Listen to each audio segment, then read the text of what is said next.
여러분 안녕하세요, 김정현쌤입니다. 여러분 오늘 정말 고생 많으셨습니다.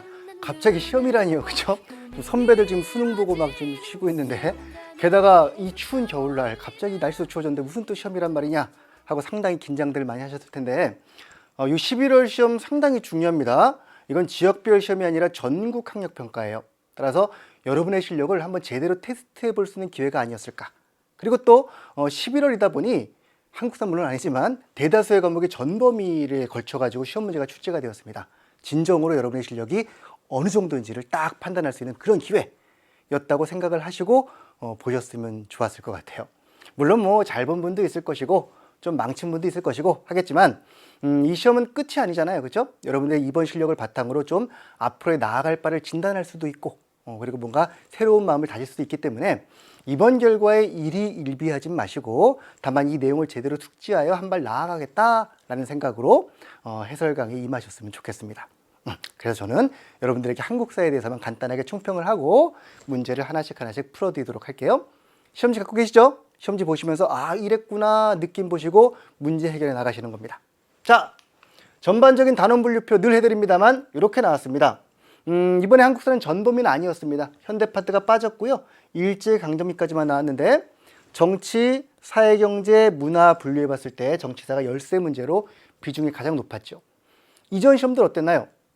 경제사회 문화가 거의 절반 정도 차지한 시험도 있었습니다. 그런 시험일수록 제가 조금 어렵다 그랬을 거예요.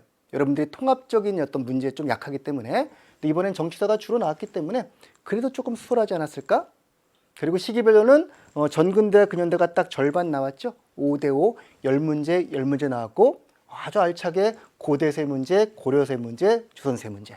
마치 뭐 짜고 배분한 것처럼 아마 짰을 거예요. 이렇게 출제가 되었군요. 됐나요? 일단 단원 분류표는 전범위가 아니기 때문에 큰 의미는 없습니다만 전반적인 추세가 늘 비슷하구나라는 거는 이해해 볼 수 있을 것 같습니다.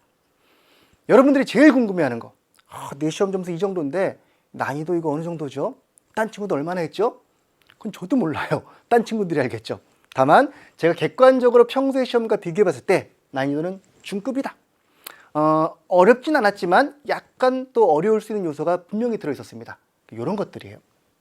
일단 여러분들이 제일 약한 파트가 특정 시대, 특정 사건을 집중적으로 다룬 문제. 이를테면 임진왜란을 자료해 주고서 1번에는 살수대첩, 2번에는 귀주대첩, 3번에 한산도, 4번에 청산리 이렇게 나오면 풀어요. 근데 똑같은 임진왜란 내에서 이게 행주인지 한산도인지 물으면 이건 어렵거든요. 근데 그런 류의 문제가 조금 나와 있었습니다. 그러니까 특정 시기, 특정 사건을 다룬 문제가 좀 있었기 때문에 이런 걸 좀 집중해서 조금 세부적인 거를 학교 내신 시험 공부하듯이 조금 더 해야 되지 않을까 하는 생각을 해보셨을 것 같고요. 두 번째는 늘 자료지식 문제가 나옵니다. 근데 이번에 자료들은요, 사료가 아니라 그냥 사실을 설명하는 자료가 훨씬 많았습니다. 보통 뭐 조선왕조 실록이라든가 뭐 징비록이라든가 한 군데 딱 띄워주고 문제를 내는 경우가 꽤 있었는데 이제 그런 사료들은 별로 없었고요. 그냥 설명을 하는 겁니다. 즉 역시 사실과 사건을 제대로 알아야 풀 수 있는 문제들인 거죠. 항상 사실과 사건에 집중해서 공부해야 되겠구나. 즉 숲만이 아니라 이제 나무도 봐야 되겠구나라는 거를 조금 주목하지 않았을까. 세 번째, 특히 근현대 파트에서 이런 경향이 강했었는데요. 사건의 원인과 결과를 서로 이어가면서 묻는 문제입니다. 이 사건으로 끝나는 게 아니라 이 사건의 결과가 무엇이게요? 이 사건의 배경은 무엇이게요? 이런 식으로 흐름에 따라서 이어가는 그런 이야기들, 이런 것들에 주목할 필요가 있겠구나라는 거죠. 다행히도 우리가 늘 공부했던 방식이죠. 그러니까 여러분들은 나무와 숲을 철저히 잘 파악하시면서 드나들면서 한국사를 전체로 조감하면서 공부하시면 될 것 같습니다. 이렇게 하시면 이제 앞으로의 시험 문제도 충분히 비슷한 성적으로 잘 봤죠? 이번에 높은 점수 받을 수 있을 거예요. 자, 그럼 우리 1번 문제부터 본격적으로 하나씩 보면서 내용을 확인해 보도록 하겠습니다. 문제로 가실까요?